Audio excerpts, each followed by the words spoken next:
असाल तर त्या व्यक्तीला भेटायच्या आधी 3 लेअर मास्क घालावा।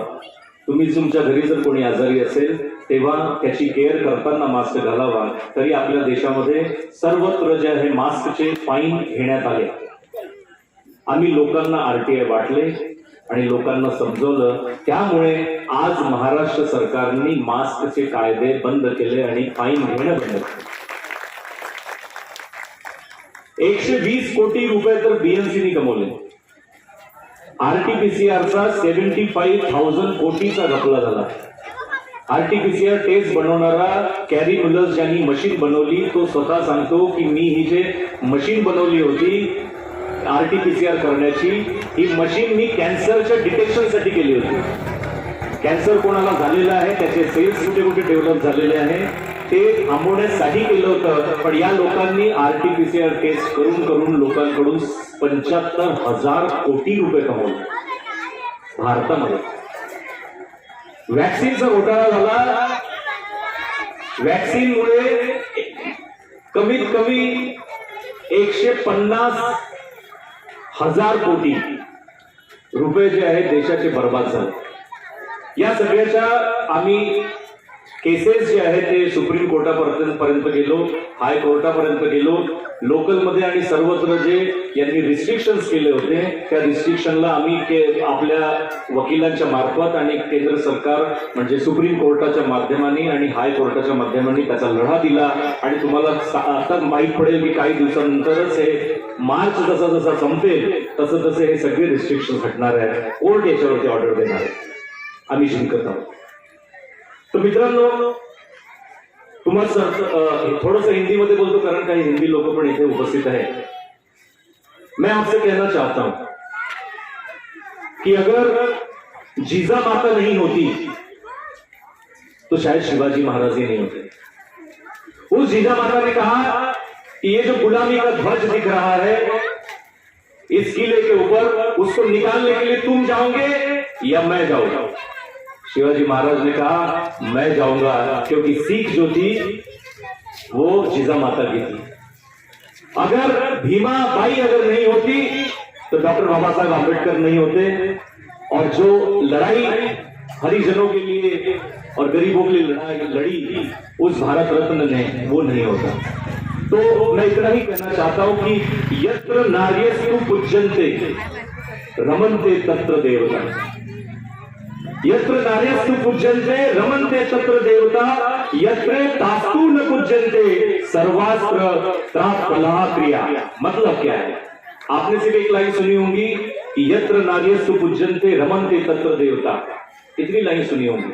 मगर दूसरी लाइन जो इस सूत्र की है वो है कि यत्र तास्तु न पूज्यन्ते सर्वास्त्र त्राफलाह क्रिया। मतलब है कि जहां स्त्रियों की पूजा होती है वहां देवता निवास करते हैं, और जहां स्त्रियों की पूजा नहीं होती, उनका सम्मान नहीं होता, वहां किए गए समस्त अच्छे काम निष्फल हो जाते हैं।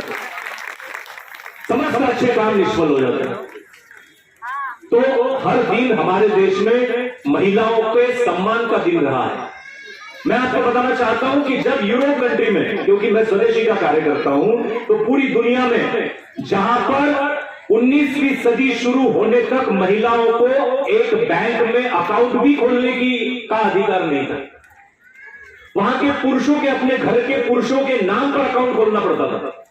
अगर आपके घर में कोई पुरुष नहीं है तो बाजू के पड़ोसी पुरुष के नाम पर अकाउंट खोलना पड़ता था। उनकी सैलरी भी पुरुषों के बराबर नहीं थी। उस यूरोप में ये सब चलता था जिसको हम फॉलो करते हैं।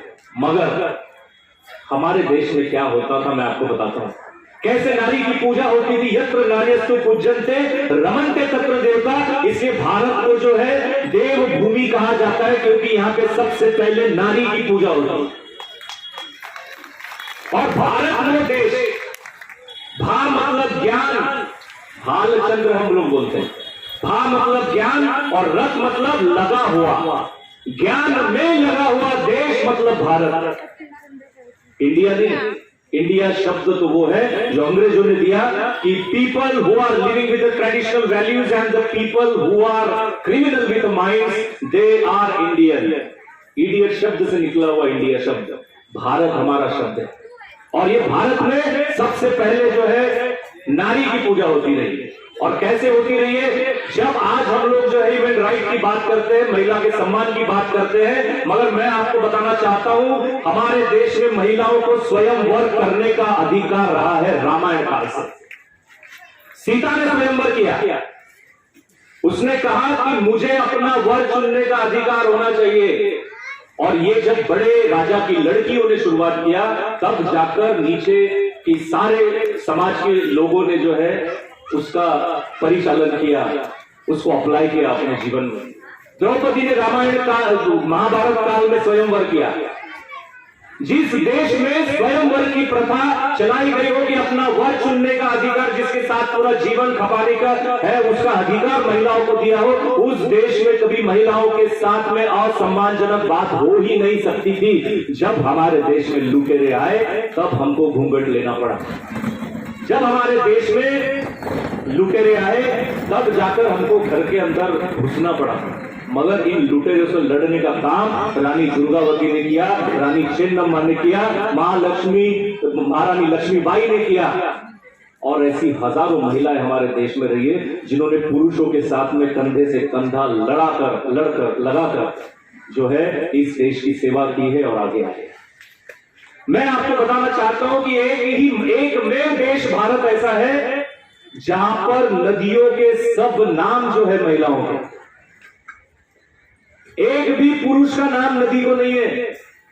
गंगा, यमुना, सरस्वती, सब बड़ी नदियों के नाम जो पूरी दुनिया को, पूरे देश को पानी पिलाते हैं, वो भारत देश रहा, वो भारत देश है। अगर हम नारी का सम्मान नहीं करते, अगर यत्र नारीस्तु पूज्यन्ते ये सूत्र अगर हमारे देश में नहीं होता, तो ये भारत जो है। और मैं आपको बताना चाहता हूं कि जितनी भी बड़ी बड़ी हमारी सब देवियां हैं, श्रीदेवी नहीं बोल रहा हूं, हमारी जो लक्ष्मी माता है, जो हमारा अर्थव्यवस्था संभालती है, जो रक्षा मंत्रालय संभालती है, उसका नाम है दुर्गा देवी। जो शिक्षा मंत्रालय संभालती है उसका नाम है सरस्वती, मां सरस्वती। जो सबको खाना खिलाती है वो अन्नपूर्णा। आप देखेंगे कि जितनी भी बड़े बड़े मंत्रालय हमारे देश में दिए गए हैं वो सब हमारी माताओं को दिए हैं, देवियों के नाम पर दिए हैं। सरस्वती माता हो, दुर्गा माता हो, डिफेंस मिनिस्ट्री हो, सब कुछ जो है वो हमारी माताओं को ही दिए हैं। तो मैं इतना ही कहना चाहता हूं कि भारत जो है वो हमेशा से नारी का सम्मान करता रहा है जहां जहां। और हमारे देश में देखिए कि नारी को हम लोग मिसेस कभी नहीं कहते थे। आजकल हम अपने नाम के सामने मिसेस शब्द लगाते हैं, मिस्टर पुरुषों के सामने और मिसेस जो है महिलाओं के सामने। यूरोप कंट्री में मिसेस शब्द उसके लिए लगाया जाता था और मैडम उसको बोला जाता था जो किसी की केप हो, रखी हुई महिलाएं हो। मगर हमारे देश में बहुत अच्छा शब्द यूज किया गया महिलाओं के लिए, श्रीमती। श्री मतलब लक्ष्मी और मती मतलब सरस्वती। साक्षात जब हम महिलाओं को मैडम नहीं बोलेंगे, मिसेस नहीं बोलेंगे, हम श्रीमती बोलेंगे तो निर्भया कांड इस देश में कभी हो ही नहीं सकता। हम देवियों की नजर से ही उनको देखेंगे। तो मैं दो लाइन सिर्फ आपके लिए एक गीत के माध्यम से, क्योंकि बहुत सारे लोगों ने अपनी कविताएं रखी, मैं अपने दो शब्द जो है दो गीत कविताओं के आपके समक्ष रखना चाहता हूं। धन्य धन्य नारी जीवन औरों को ही तू अर्पण, धन्य धन्य नारी जीवन औरों को ही तू अर्पण, अपने लिए तू सोचना ना है कभी तू, ना है कभी तू बेटी, प्रेमिका है कभी पत्नी बहन सी, जाने जग तुझे क्यों पूजना, धन्य धन्य नारी जीवन, धन्य धन्य नारी जीवन औरों को ही तू अर्पण। तो धन्यवाद।